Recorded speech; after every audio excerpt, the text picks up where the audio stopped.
नाम चांगले चांगले, माझे कंठी राहो भले, कपी कुळ उद्धरिले, मुक्त केले राक्षस. त्यांचा त्या राक्षसाचा सुद्धा उद्धार होतो, मग तुमचा आमचा उद्धार होणार नाही का? म्हणून तनु मनु जीवे चरणाशी तुम्ही आम्ही जर त्या भगवत स्वरूपाकडे जाण्याकरता लीन झालो, आपण लीन होत नाही महाराज. ताठर झाल्याशिवाय राहत नाही, पण लीन होत नाही. हो, त्याच्या ठिकाणी जाण्याकरता लवचिकता पाहिजे, अंतकरणाची कोमलता पाहिजे, साजूकस असं त्या ठिकाणी अंतकरण वृत्ती निर्माण होणं गरजेचं आहे. म्हणून लहानपण देगा देवा, मुंगी साखरेचा रवा, ऐरावत रत्न थोर, त्याशी अंकुशाचा मार.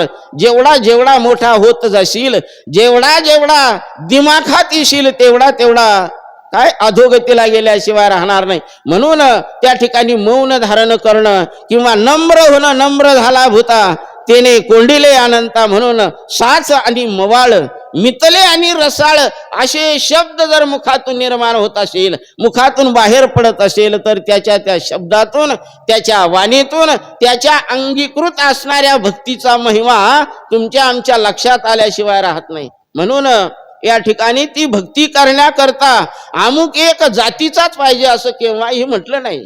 बाबांनी छाती ठोकपणे सांगावं, हो या ठिकाणी भक्ती करणारी, त्यांचे शब्द आहे त्यांच्यामुळे, आमची झिपरी जरी असली ना तरी ती भगवत नामामध्ये हो पताका, नामाची पताका झळकावणारी आहे असा भाव त्यांच्या अंतकरणामध्ये होत असायचा. माईनी सोप्या शब्दात सांगावं.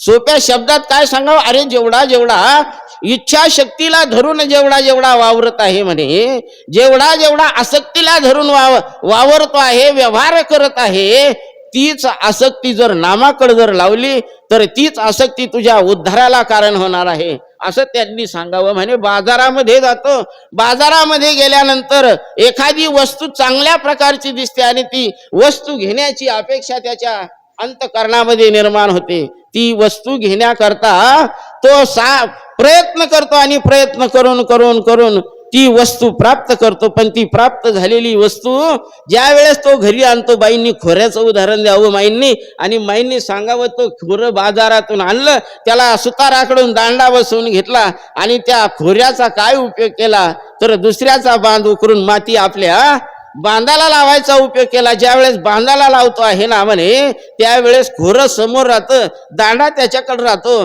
आणि तिकडली माती याच्या खाली तो ओढत असतो. असा साध्या साध्या शब्दामध्ये माईनी बोध करावा. बाबांनी सांगावं,